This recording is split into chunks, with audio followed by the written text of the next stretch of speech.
Hey everyone, today we're jumping into a topic that could one day save a life, maybe even your own. And we're going to do it with a fun, interactive quiz. So are you ready to test out your fire safety smarts? Let's find out. So here it is, the big question. Are you a fire safety expert? You might be surprised by what you already know, or what you think you know. Don't just think of this as a quiz. Think of it like you're building a mental toolkit for one of the most important situations you could ever face. Let's get started. All right, first up is round one, fire, the good and the bad. We're going to look at the two very different sides of fire, from the cozy warmth of a campfire to the serious dangers of an uncontrolled blaze. Understanding both is absolutely key to staying safe. Our first question is a two-parter. First, what are some of the good things about fire?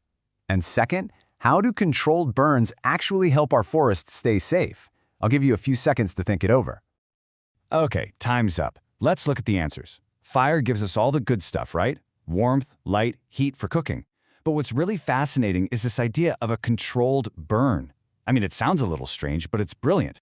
By safely burning up all those dry leaves and dead wood, firefighters get rid of the fuel that a wildfire would need to become this massive inferno. You're literally fighting fire with fire. Now, let's flip to the dangerous side. What are some of fire's biggest dangers? And here's a little science question for you. Which flame is hotter, blue or red? And what makes the flame change color anyway? Go ahead and take 5 seconds on that one. All right, let's check our work. The dangers are huge, obviously, from destroying homes to polluting our air. But the science part is so cool. Did you get it right? That little blue flame on your gas stove is actually way, way hotter than a yellow candle flame. The color all depends on the temperature and what's actually burning. So now that we get the raw power of fire, let's move on to round two, your fire escape plan. Because look, knowing about fire isn't enough. You've got to know exactly what to do when you're faced with one. This is where knowledge really turns into life-saving action. Okay, picture this. The fire alarm starts blaring. What are your very first moves? Why is it so important to crawl? And why do you need to cover your mouth? Think fast, you've got 5 seconds. Let's break this down. First thing, you've got to stay calm. Panic is the real enemy here. Next, get low and go. See, smoke is full of nasty toxic gases, and it always rises, creating this thick, poisonous cloud at the top of the room. The safest, most breathable air is going to be down near the floor. And covering your mouth, that's your last line of defense, a simple filter to help protect your lungs. Phew, you've made it outside, but you're not done yet. What are your next 2 steps? What are the common mistakes you absolutely must avoid? And what's the deal with doors? 5 seconds on the clock. Here are the big takeaways.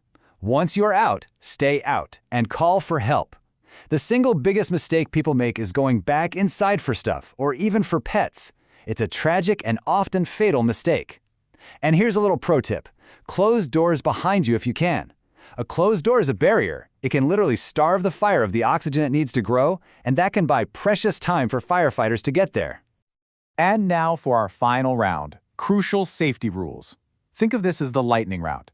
These are the non-negotiable rules that absolutely need to be locked and loaded in your brain. This might be the most important question of the whole quiz. If your clothes were to catch on fire, your immediate reaction is everything. What are those 3 critical steps you have to take? I'll give you 5 seconds.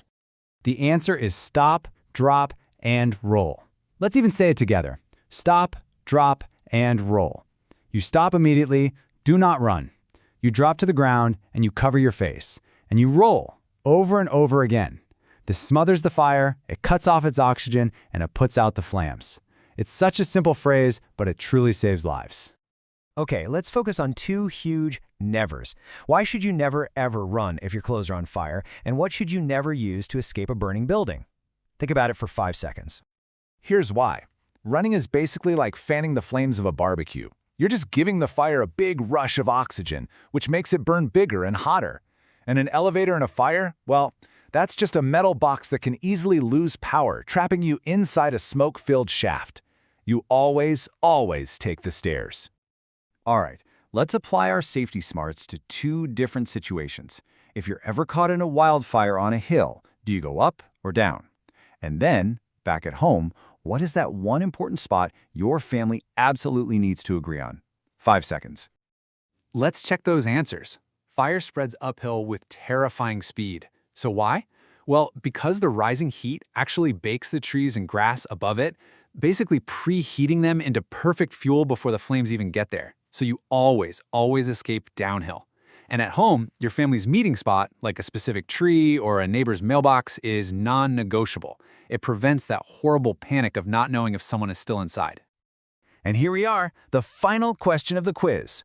We've all seen those red canisters on the wall, but what is a fire extinguisher really for?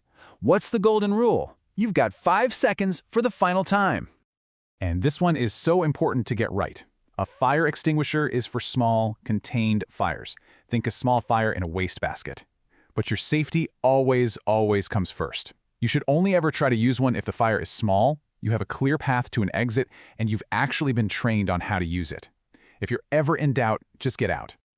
So, we have answered a ton of questions today, but they all point to one single, really powerful idea. Have a plan. A plan is what turns fear and chaos into calm, focused action. Being prepared is your #1 safety tool, hands down. And so, we're going to end not with an answer, but with a question for you. Does your family have a fire escape plan and a meeting spot? If the answer is no, or you're not sure, please make that your mission this week.